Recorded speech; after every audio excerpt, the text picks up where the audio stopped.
Compañeros, muy buenos días. Mi nombre es Víctor Joan Morales Díaz.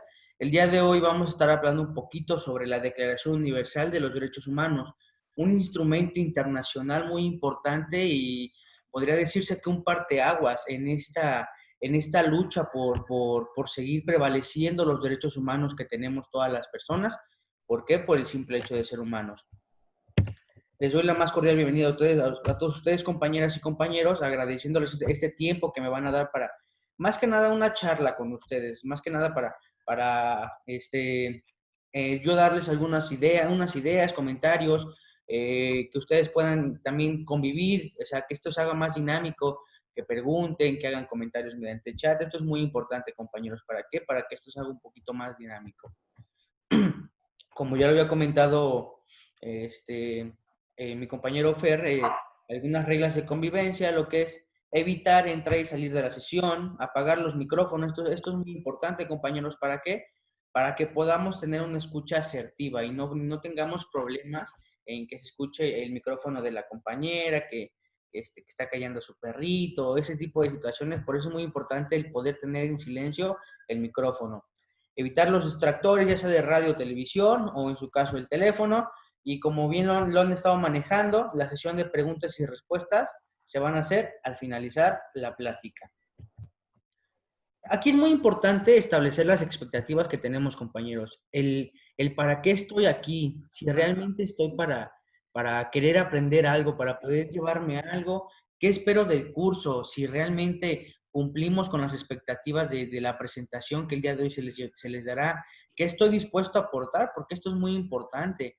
Sí, a lo mejor yo ya conozco el tema, pero si sé algo que el compañero no sabe, ¿qué estoy dispuesto a aportar para que él también entienda el tema? ¿Y qué desean aprender? De igual manera, estas expectativas son muy importantes, dejarlas en claro. ¿Para qué? Para que la plática se nos haga un poquito más amena, más interesante y menos tediosa o aburrida, en su caso. El índice que estaremos manejando el día de hoy es los derechos humanos. Yo sé que han venido hablando de derechos humanos desde el día de ayer. Un pequeño preámbulo para pasar al tema. La diferencia entre una declaración y un tratado y la Declaración Universal de los Derechos Humanos. Esto es muy importante, que es el tema central, la declaración, en donde estaremos hablando un poco de los 30 artículos que contiene esta declaración. Establecer los objetivos en una plática como esta es muy importante, compañeros. El día de hoy manejamos dos objetivos, el general y el específico. Como general tenemos que todos los participantes van a conocer el instrumento global orientado que reconoce los derechos humanos.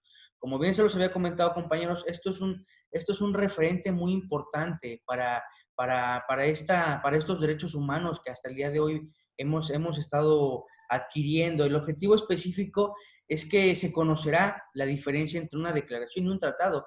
Además, se va a precisar la estructura de esta declaración y se van a analizar los artículos comprendidos en ella.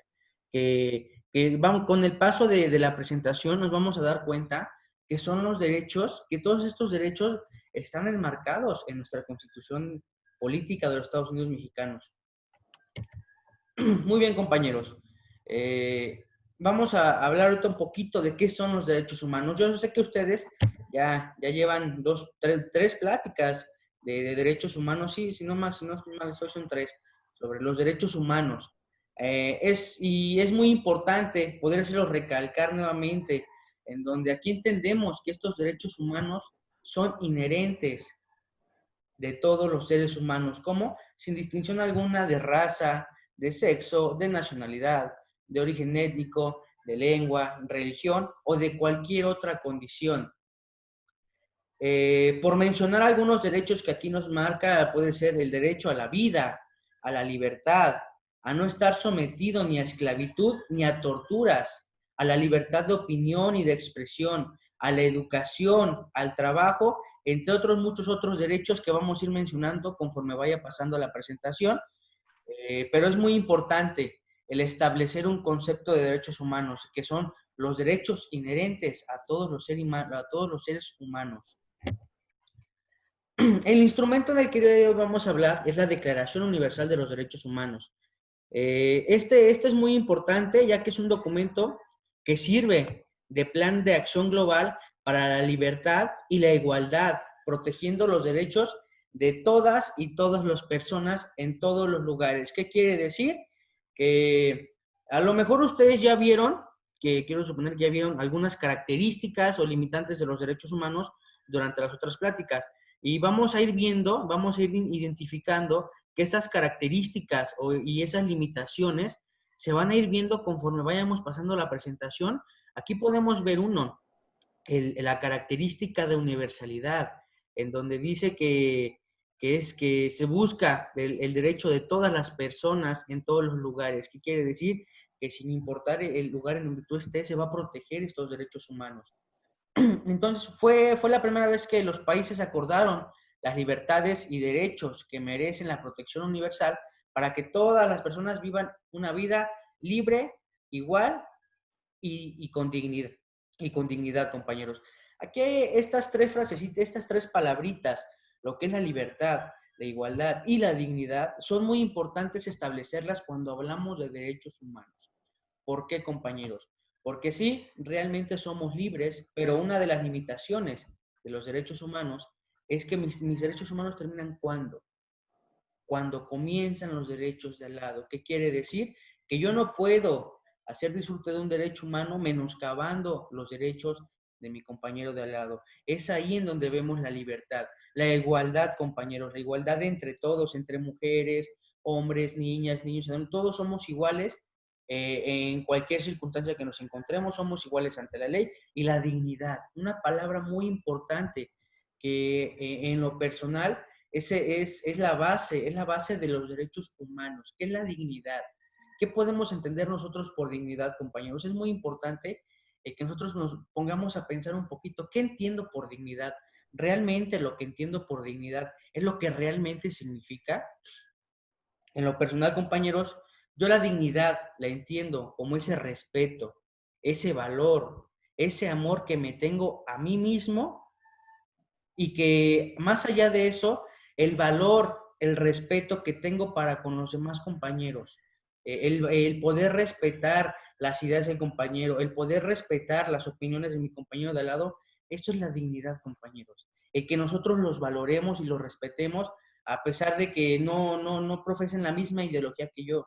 Esa es la dignidad, compañeros. Y es muy importante establecerlo. ¿Por qué? Porque es la base de los derechos humanos, la dignidad.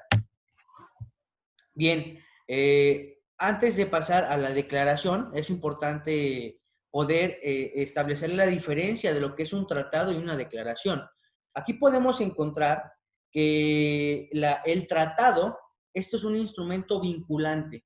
¿Qué quiere decir con esto?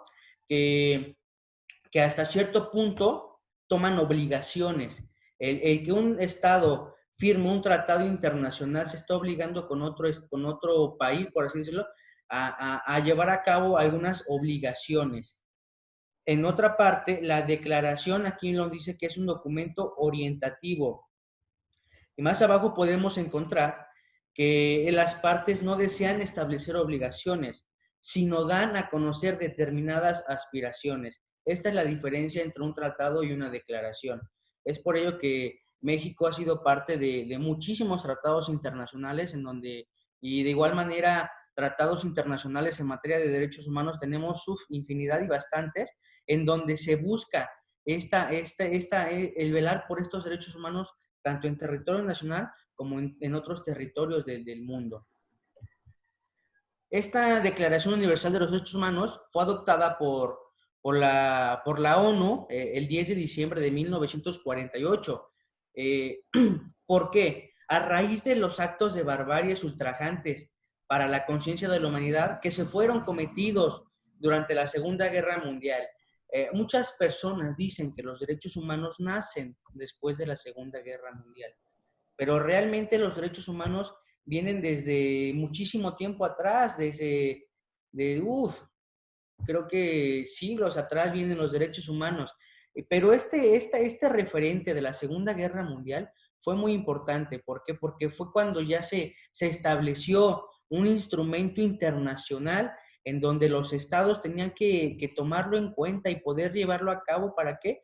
Para defender los derechos humanos de todas las personas. Es aquí muy importante poder establecer que fue a raíz de la Segunda Guerra Mundial cuando se dio esta declaración, cuando ya existió un documento internacional que velara por estos derechos humanos. Esta declaración constituye los fundamentos de un futuro digno y justo. ¿Para qué? Para todos y brindar a las personas de todo el mundo un poderoso instrumento en la lucha contra la opresión, la impunidad y las afrentas a la dignidad humana. Como ya lo hemos comentado, compañeros, aquí aparece otra vez la dignidad humana, una palabra muy importante que estaremos hablando de ella.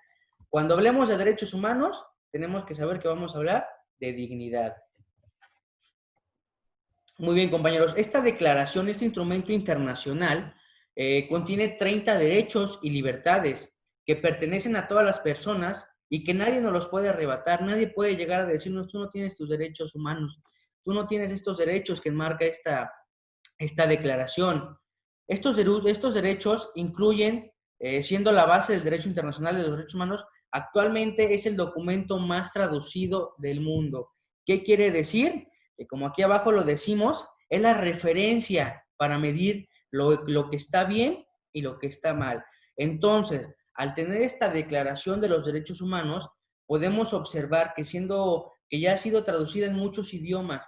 ¿Qué quiere decir? Que muchos países, muchos estados han adoptado esta declaración, adecuándolo a sus ordenamientos jurídicos del país. ¿Para qué? Para velar por los derechos humanos, para seguir velando por esa dignidad humana y que no se vean violentados los derechos de ninguna persona.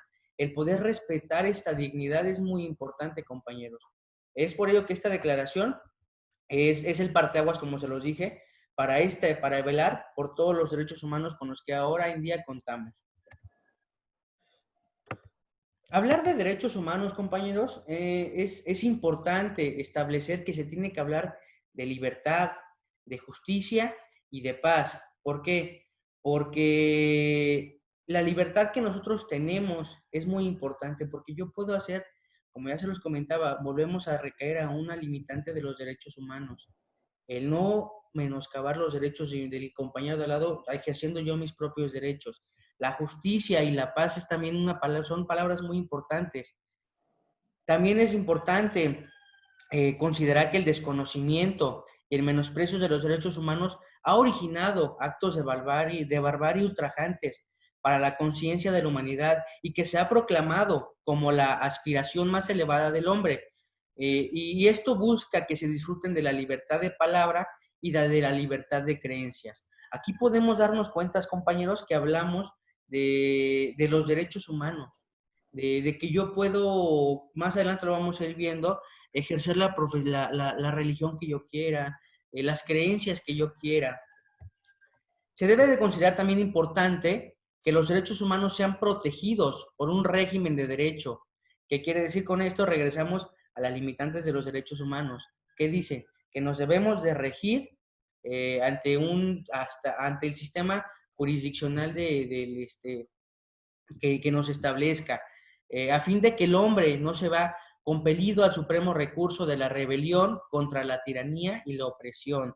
También es importante considerar esencial promover el desarrollo de relaciones amistosas entre las naciones. Esto es muy importante, compañeros. El buscar, el respetar los derechos humanos de nuestros demás hermanos países, el buscar esa paz, esa justicia, esa libertad y no transgredir los derechos humanos o no violentarlos. Muy bien, compañeros. Ahora ya pasamos a una parte que en lo particular me gusta mucho, que es hablar de los 30 derechos humanos que están establecidos en esta declaración. ¿Cuándo dijimos que se dio, compañeros? El 10 de diciembre de 1948. El primer artículo nos enmarca que todos, por el simple hecho de ser humanos, nacemos libres e iguales en dignidad y en derechos. Otra vez nos encontramos la palabra dignidad, compañeros. ¿Por qué? Porque es esa importancia del respetar los derechos.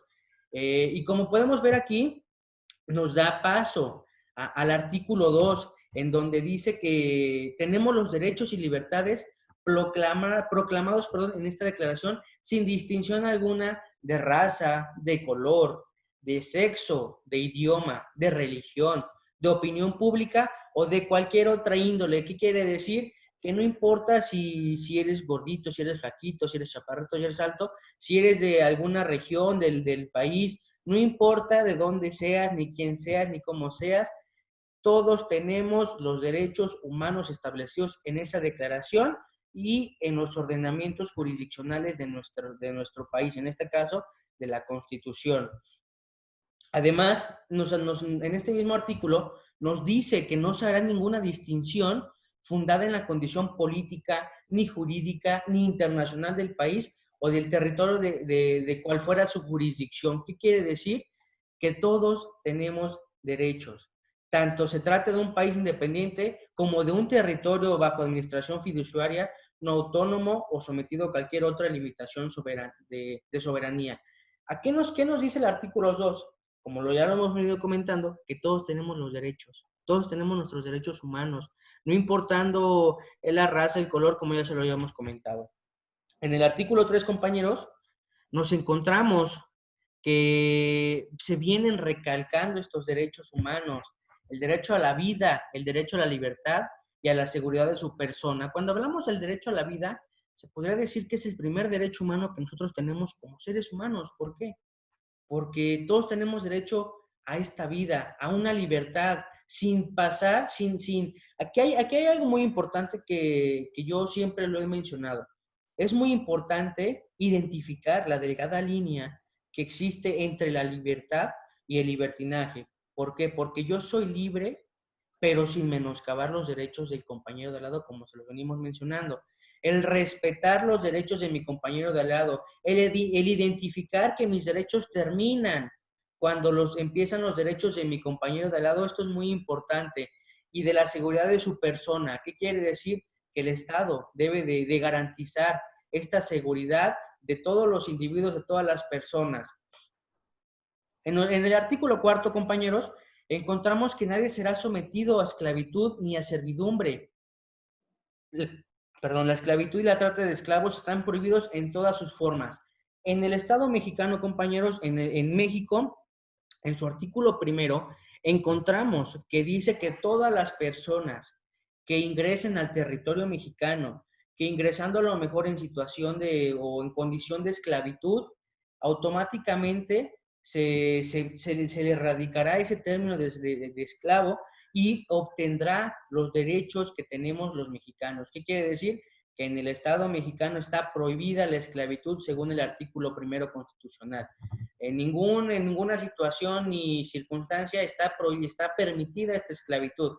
Así que si un ser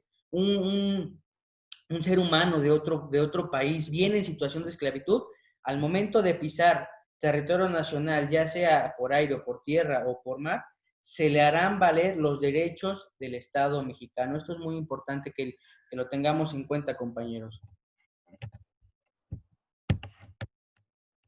En el artículo 5, compañeros, encontramos que nadie será sometido a torturas, ni a penas o a tratos crueles, inhumanos o degradantes. Como bien lo sabemos, han existido inmensidad de artículos, de leyes en donde se prohíbe la tortura. ¿Por qué? Porque tenemos como referente muchos antecedentes en donde sabemos que mediante la tortura han sido violentados estos derechos humanos, han sido violentados los derechos de muchas personas. Es por ello que en esta misma declaración nos dice que nadie podrá ser sometido a torturas, ni a penas, ni a tratos crueles, inhumanos o degradantes que pudiera atentar contra qué, compañeros. Contra su dignidad y otra palabra muy importante, contra la integridad humana, que es el bienestar que yo tengo. Nadie puede violentarme este tipo de situaciones. En el artículo 6, compañeros, encontramos que en todas las partes del mundo, el reconocimiento, tiene que haber un reconocimiento de personalidad jurídica. ¿Qué quiere decir esto, compañeros? ¿A qué nos referimos cuando hablamos de personalidad jurídica? Pues nos referimos cuando nosotros alcanzamos la mayoría de edad, nosotros adquirimos una personalidad jurídica en donde ya podemos adquirir obligaciones y aportar situaciones al Estado. ¿Qué quiere decir? que se nos va a reconocer nuestra personalidad jurídica. En el artículo 7 de esta misma declaración nos dice que todos son iguales ante la ley y tienen sin distinción el derecho a la protección de la ley. Todos tienen derecho a la protección contra toda discriminación que infringe esta declaración y contra toda provocación a tal discriminación, como ya los comentamos, compañeros, la igualdad, la libertad, el no tener estos tratos crueles, inhumanos o degradantes en cualquier situación. Aquí en el mismo artículo 7 nos los vuelve a recalcar, que tenemos que tener esta seguridad. ¿Para qué? Para que no atenten contra nuestra persona. En el artículo 8 ya pasamos a unos temas en donde ya hablamos de nuestra seguridad jurídica. En este caso, el derecho a un recurso efectivo ante los tribunales nacionales competentes que la ampare ¿contra qué? Contra actos que violen sus derechos fundamentales. A raíz de la reforma del 2011, compañeros, que hubo en materia de derechos humanos, se quitó el término derechos fundamentales y pasó a ser derechos humanos. ¿Qué quiere decir?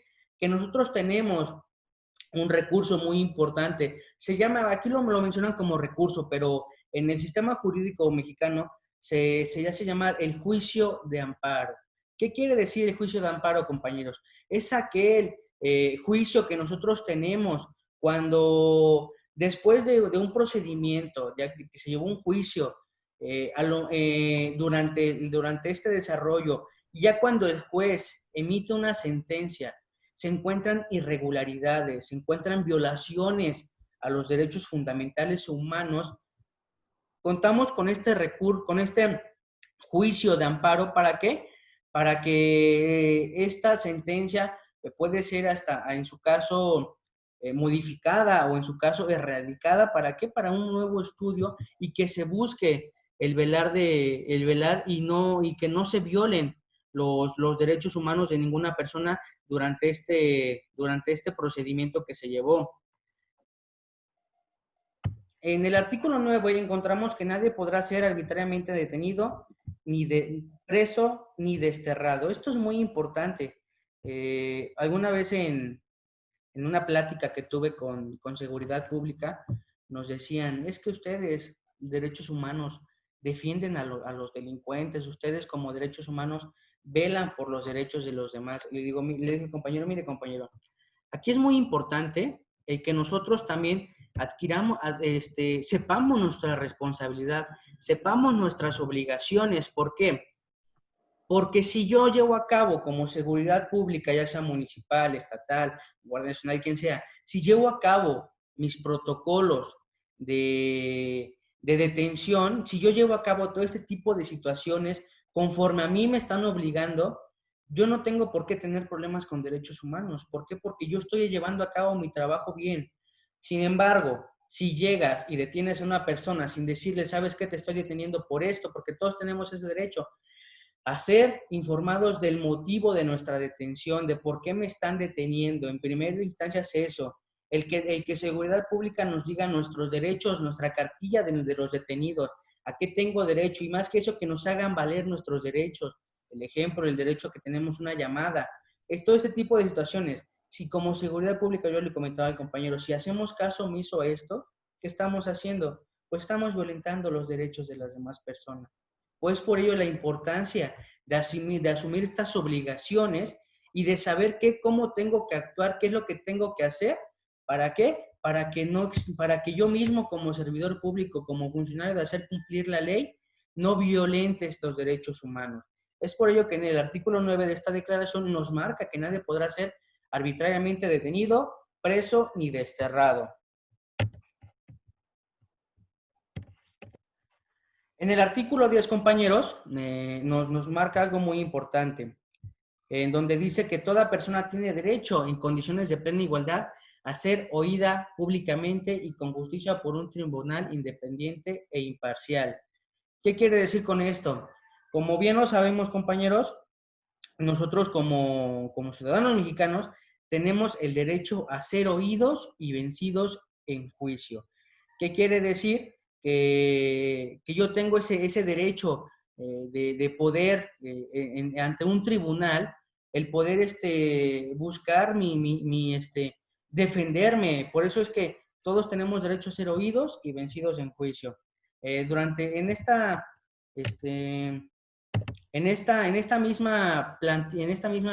este mismo artículo 10 podemos hablar sobre las etapas del proceso, ¿no? El que yo tenga en primera instancia desde la presentación de la demanda, si yo soy el quejoso, en cuestión del victimario, la notificación de la demanda y en su caso la contestación de la demanda, el debido proceso, el desahogo de pruebas, los alegatos, la ejecución de la sentencia y los recursos, en este caso el juicio de amparo cuando se podría dar, son mis derechos. ¿Por qué? Porque el artículo 10 nos dice que todos tenemos derecho a ser oídos y con justicia por el tribunal independiente e imparcial para la determinación de sus derechos y obligaciones o para el examen de cualquier acusación contra ella en materia penal. Esto es muy importante, de que nosotros conozcamos nuestros derechos en este aspecto.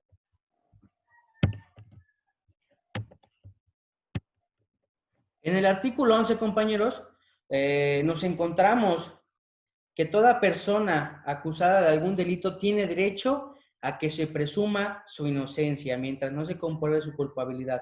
Muy importante, en el 2008, si no mal recuerdo, en junio, se dio una reforma al Código Penal en donde anteriormente nosotros éramos catalogados, las personas que llevaban un juicio en su contra, eran catalogados como culpables hasta que se demostrara lo contrario. A raíz de esta reforma del 2008 en materia penal, se cambió y se dio esta importancia que todos somos inocentes hasta que mediante un juicio se nos demuestre lo contrario. ¿Qué quiere decir? El principio de la presunción de inocencia, el no culpabilizarnos antes de que se lleve un juicio, antes de que seamos oídos y vencidos en este mismo. De igual manera, nadie será condenado por actos o omisiones que en el momento de cometerse no fueran delictivos según el derecho nacional o internacional. ¿Qué quiere decir? Que si yo en determinado momento cometí un delito, pero este delito no ha sido contemplado en el derecho nacional e internacional, yo no puedo ser condenado por actos u omisiones. ¿Qué quiere decir? A lo mejor en México está tipificado el feminicidio como un delito, pero a lo mejor en otro país no está tipificado. Esto quiere decir eso.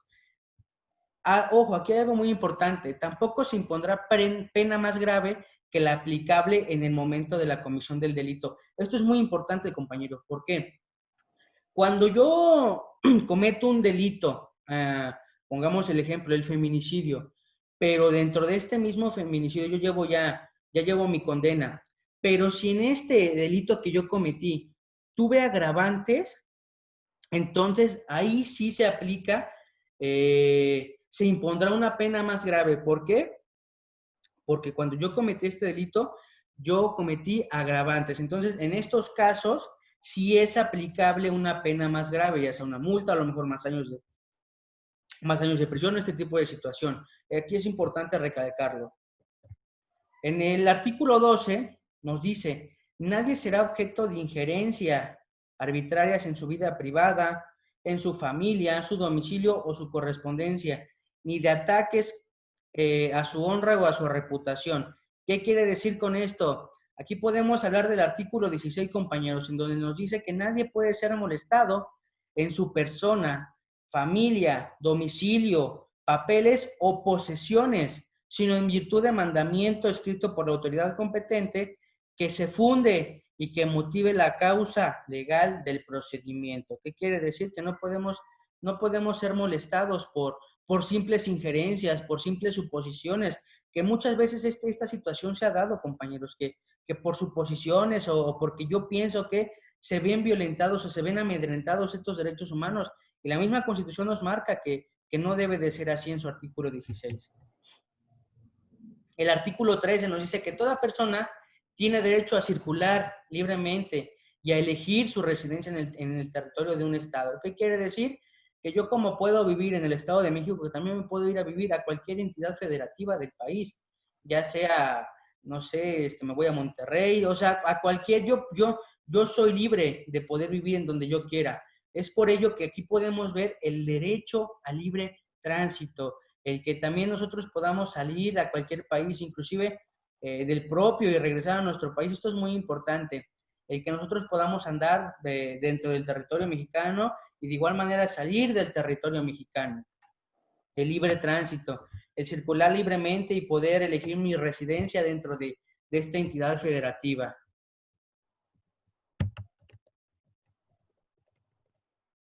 En su artículo 14, compañeros, nos habla de un tema muy importante, que es el buscar asilo en otros países.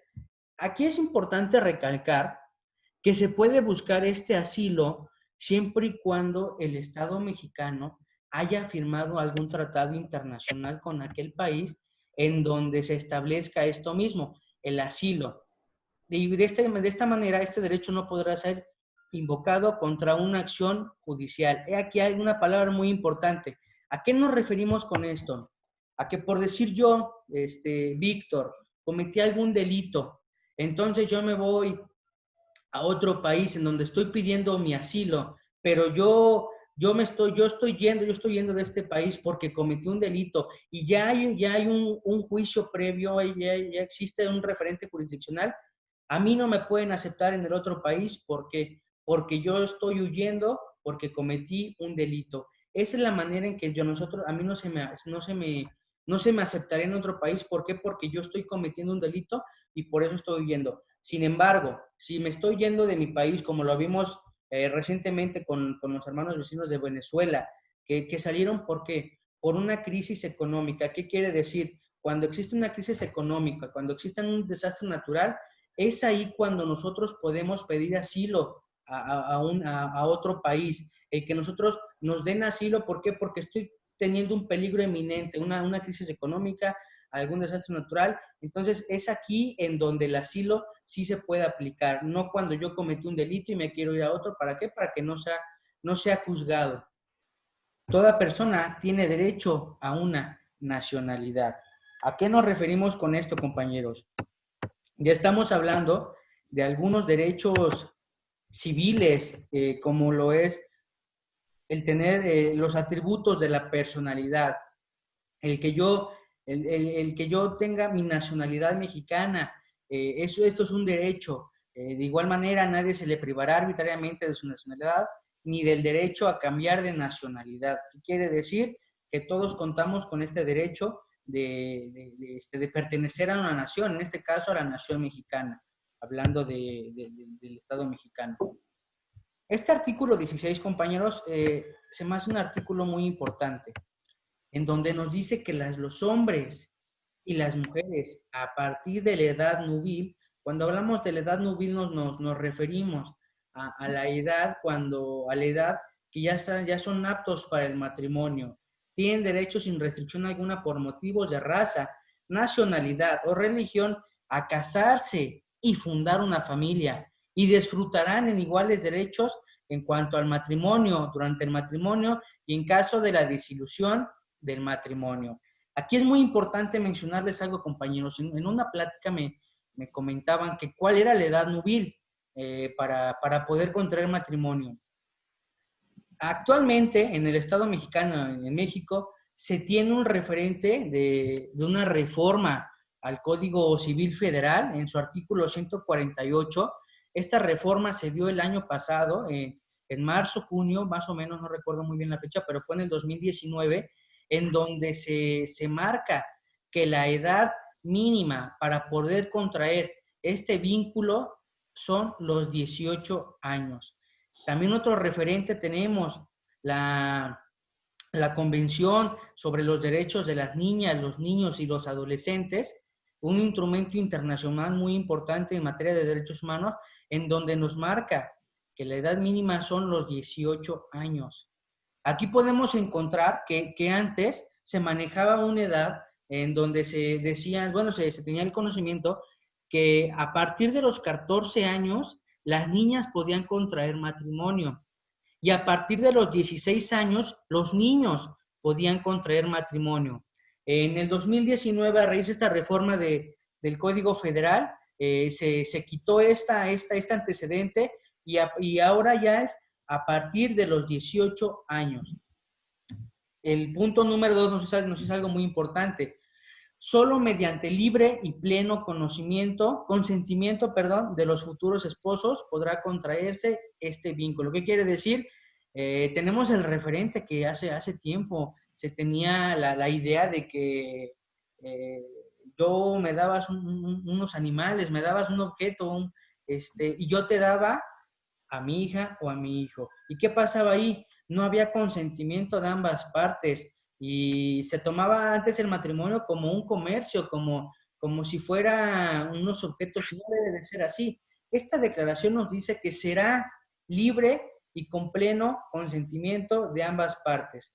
Por ello nos dice que la familia es un elemento natural y fundamental dentro de una sociedad y que tiene el derecho a la protección de la sociedad y del Estado. Hablar de la familia es muy importante, compañeros, porque como bien lo sabemos, la familia es el núcleo integral de donde nosotros vamos a adquirir la mayor parte de nuestros valores, de este tipo de cuestiones, el que nosotros respetemos, es muy importante la familia. Es por ello que yo considero que es importante que cuando existe este vínculo de matrimonio, exista el consentimiento de ambas partes. En el artículo 17 nos dice que toda persona tiene derecho a la propiedad individual y colectivamente, y nadie será privado arbitrariamente de su propiedad. ¿Qué quiere decir? Que todos tenemos derecho a tener un hogar, a tener un bien inmueble, un bien mueble. En el artículo 18, nos vamos a ir un poquito más rápido, compañeros, porque ya tenemos muy poco tiempo y aún nos faltan algunos derechos muy importantes por mencionar. Toda persona tiene derecho a la libertad de pensamiento, de conciencia y de religión. ¿A qué nos referimos con esto, compañeros? Que nosotros somos libres de poder pensar y de poder profesar la religión que nosotros queramos, sin que se nos vean menoscabados nuestros derechos humanos. Una ocasión me tocó ver una situación en donde a una persona, por no profesar la religión católica, se le privaba de sus servicios públicos en cuanto ¿cómo se le llaman a los jefes de las manzanas o de las colonias? Los delegados. El delegado le dice, ¿sabes qué? Tú no eres católico, entonces no te puedo ofrecer los servicios que yo doy, o sea, la emisión de constancias domiciliarias, todo ese tipo de cuestiones, no se daban. ¿Por qué? Porque no era católico y no aportaba las cooperaciones de las fiestas, de todo ese tipo de situaciones. Entonces ahí era violentado en sus derechos. ¿Por qué? Porque no profesaban la religión de la misma comunidad. Y aquí en el artículo 18 dice que todos somos libres de pensamiento, de conciencia y de religión sin importar nada. En el artículo 19, compañeros, nos enmarca la libertad de opinión y de expresión. Un tema muy importante y a la vez controversial, la libertad de opinión y de expresión. Muy bien lo sabemos, todos somos libres de emitir nuestros juicios de valor, nuestras opiniones, nuestras expresiones, sin limitación de fronteras por cualquier medio de expresión. ¿Qué quiere decir? Que yo soy libre de opinar lo que yo quiera, de decir lo que yo quiera, sí, pero tenemos que, como lo comentábamos, el distinguir esa delgada línea de yo hacer una opinión y no menoscabar los derechos de las demás personas. El no violentar los derechos de las demás personas. ¿Por qué? Porque yo soy libre, no voy a violentar los derechos de mi compañero de al lado.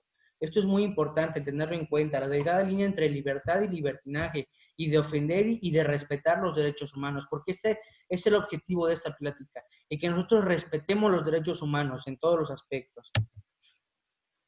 En el artículo 20 nos menciona que tenemos el derecho a la libertad de reunión y asociación pacíficas. Nadie podrá ser obligado a pertenecer a una asociación. ¿Qué quiere decir con esto? Que yo soy libre de poder juntarme con quien yo quiera, de buscar mi círculo de amistades, el buscar mi círculo para convivir, la libertad de reunión y de asociación. Esto es muy importante, nadie nos puede obligar a pertenecer a alguna asociación. Esto es muy importante que lo tengamos en cuenta. Somos libres de nosotros elegir con quién convivir, con quién tener relaciones, con quién tener este tipo de situaciones, siempre y cuando sean pacíficas. En el artículo 21 nos marca que toda persona tiene derecho a participar en el gobierno de su país. Toda persona tiene el derecho de acceso en condiciones de igualdad a las funciones públicas. Y de igual manera, la voluntad del pueblo se expresará mediante elecciones auténticas. Esto es algo muy importante, compañeros. ¿Por qué? Porque anteriormente tenemos el referente de que las mujeres no podían participar en las cuestiones de elecciones para contender por algún cargo público. En la actualidad ya se puede. Tenemos el referente que en el 2007 hubo una adecuación al código electoral en donde anteriormente no había especificaciones del porcentaje de hombres y de mujeres que tenía que haber en una planilla. A partir del 2007 se les pidió a los partidos políticos la integración de su planilla con un 30% de mujeres. ¿Qué pasó ahí? Que entonces ya podían participar, ya era obligatorio, obligatorio que tengan ese porcentaje. En el 2017, compañeros, se hizo otra adecuación y ahora ya se les exige un 50-50. ¿Qué quiere decir? Que ya pueden participar, que la planilla tiene que ser integrada 50% por hombres y 50% por mujeres. Esto es muy importante que lo tengamos en cuenta, el participar en el gobierno de nuestro país sin importar si soy hombre o si soy mujer. En el artículo 22, compañeros, tenemos que toda persona, como miembro de una sociedad, tenemos el derecho a la seguridad social, la satisfacción de los derechos económicos, sociales y culturales. ¿A qué nos referimos a la seguridad social? A esa protección a nuestra integridad, el derecho a la salud, en algunos casos, por decir, como servidores públicos del Estado, tenemos el derecho a la seguridad social mediante ¿qué? Mediante el ICEMIM. Hablamos a nivel federal, está el ISSSTE. Si hablamos de agremiados particulares, está el IMSS, y de igual manera la población, antes estaba lo que era el Seguro Popular, ahora ya está el INSABI, pero este tipo de situaciones nos las debe de velar el Estado mexicano. Como referente a algo muy importante, antes de la contingencia sanitaria que hemos estado atravesando, era necesario ir a las instalaciones para poder registrarte en el INSABI ahora. Pero ahora desde un portal de internet, solamente con tu clave CUR puedes registrarte. ¿Para qué? A esta seguridad social, en donde se debe de velar por el derecho a la salud y por todo este tipo de situaciones. En el artículo 23 nos marca el derecho al trabajo, a las condiciones equitativas y satisfactorias del trabajo. Y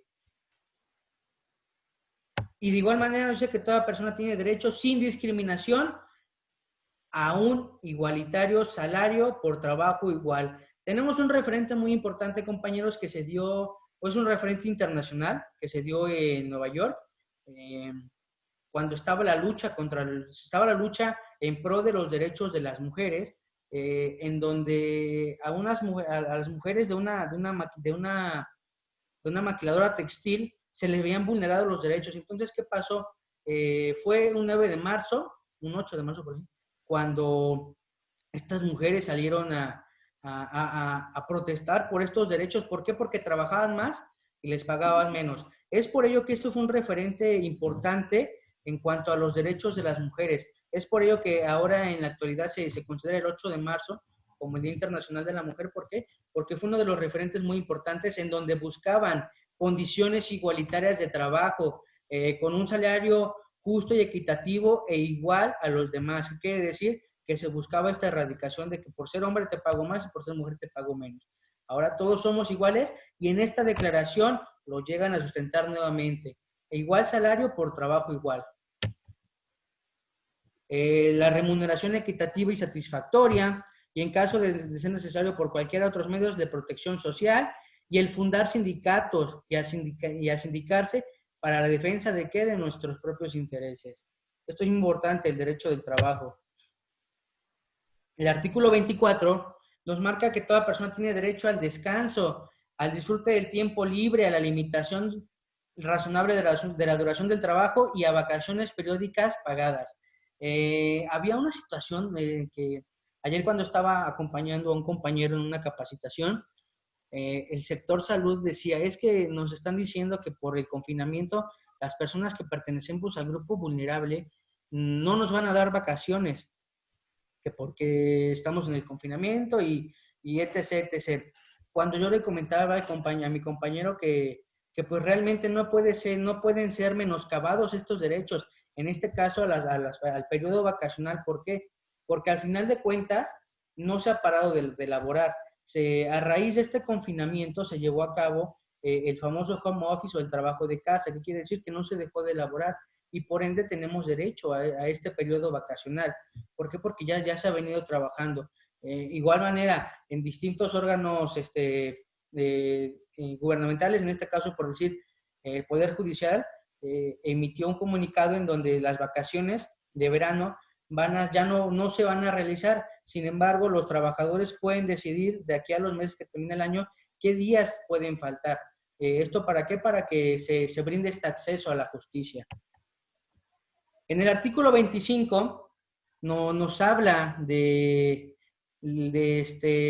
toda persona tenemos derecho a un nivel de vida adecuado que asegure, así como a su familia, la salud, el bienestar y en especial la alimentación, el vestido, la vivienda, la asistencia médica y los servicios sociales necesarios, como seguros en caso de desempleo, la enfermedad, la invalidez, viudez, vejez, etc., etc. La maternidad y la infancia tienen derecho a cuidados y asistencias especiales. En el artículo 26 nos habla del derecho a la educación. La educación debe de ser gratuita. Hasta hace unos años, antes era obligatoria hasta el nivel de secundaria. Ahora ya no, hasta hace algunos años se llevó a cabo una reforma en donde es obligatoria hasta el nivel medio superior. La educación tendrá por objeto el pleno desarrollo de la personalidad humana y el fortalecimiento del respeto a los derechos humanos y a las libertades fundamentales, en donde se busca favorecer la comprensión, la tolerancia y la amistad entre todas las naciones y todos los grupos étnicos o religiosos. Los padres tendrán derecho preferente a escoger el tipo de educación que habrá de darse a sus hijos, pero nunca dejarla y omitirla. El artículo 27 nos marca que toda persona tenemos derecho a tomar parte libremente en la vida cultural de la comunidad, a gozar de las artes y a participar en el progreso científico. De igual manera, tenemos derecho a la protección de nuestros intereses morales y materiales. En el artículo 28 nos establece que toda persona tenemos derecho a un orden social e internacional, en donde los derechos y libertades se hagan plenamente efectivos como lo marca esta declaración. En el artículo 29 nos encontramos que toda persona tiene deberes respecto a la comunidad. Como bien sabemos, compañeros, al adquirir nosotros un derecho, tenemos una obligación. Y de igual manera nos dice este mismo artículo que toda persona estará solamente sujeto a las limitaciones establecidas por la ley. Encontramos otra limitante, el apegarnos a los ordenamientos jurídicos y respetarlos. Estos derechos y libertades no podrán en ningún caso ser ejercidos en oposición a los propósitos y principios de las Naciones Unidas. Y muy bien, compañeros, para terminar, el artículo 30 nos dice, nada en esta declaración podrá interpretarse en sentido de que confiere derecho alguno al Estado, a un grupo o a una persona para emprender y desarrollar actividades a realizar actos tendientes a la supresión de cualquiera de los derechos. ¿Qué quiere decir esto, compañeros? Que esta declaración no puede ser utilizada a sentido de mis beneficios, sino que tiene que beneficiar a todos los seres humanos. Muy bien, compañeros. Como conclusión, yo sé que a lo mejor fue un poquito tedioso porque se nos extendió un poquito el tiempo, pero yo quisiera dejarles en claro como conclusión que nosotros, como servidores públicos, como ciudadanos, como personas humanas, tenemos que tener una cultura en cuanto a derechos humanos. ¿Para qué, compañeros? Para que no violentemos los derechos humanos de las demás personas, para que no caigamos en ese grupo de personas que no respetan los derechos humanos. Es por ello la importancia de que nosotros como servidores públicos, como ciudadanos, como personas, busquemos esta cultura de derechos humanos. Y es lo que busca la Comisión de Derechos Humanos del Estado de México, en especial el presidente de la comisión, en que nosotros como servidores públicos nos hagamos de una cultura de derechos humanos, en donde respetemos y valoremos la dignidad humana, la integridad humana. Todo este tipo de situaciones es muy importante, compañeros. Durante esta plática, el objetivo fue ese, el que nosotros conozcamos nuestros derechos y que sepamos cuándo estamos violentando algún derecho humano o cuándo nos están violentando nuestros derechos humanos, compañeros. Es muy importante esta situación, el conocimiento, la cultura de los derechos humanos. En caso de alguna sugerencia, alguna queja, una felicitación, favor de mandarlo a capacitacion@codem.org.mx. La bibliografía que este día estuvimos manejando fue la Declaración Universal de los Derechos Humanos, que fue por la ONU el 10 de diciembre de 1948. Comentarles, como ya lo han venido comentando los compañeros, que en la Comisión de Derechos Humanos del Estado de México contamos con una aplicación, ya tanto para iOS como para Android, en donde esta aplicación nos ofrece bastantes beneficios. Uno de ellos es la asesoría legal de los abogados de guardia que tenemos las 24 horas del día, en donde se podrían hacer saber de alguna vulneración a derechos humanos. Todo este tipo de cuestiones en la aplicación lo podemos encontrar, la ubicación de las visitadurías, todo ese tipo de cuestiones en esta aplicación lo encontramos. Y de igual manera, estamos a sus órdenes en la avenida Doctor Nicolás San Juan, número 113, Colonia El Rancho Cuauhtémoc, en Toluca, Estado de México. Los números que aparecen ahí son, el de arriba es para alguna capacitación en este tipo de cuestiones. También en las redes sociales de la comisión y las redes sociales de nuestro presidente de la Comisión de Derechos Humanos del Estado de México. Compañeros, por mi parte sería todo. Agradecerles mucho el tiempo que me brindaron para poder compartirles esta pequeña charla, esta pequeña capacitación en cuanto a la Declaración Universal de los Derechos Humanos.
La CODEM late por ti.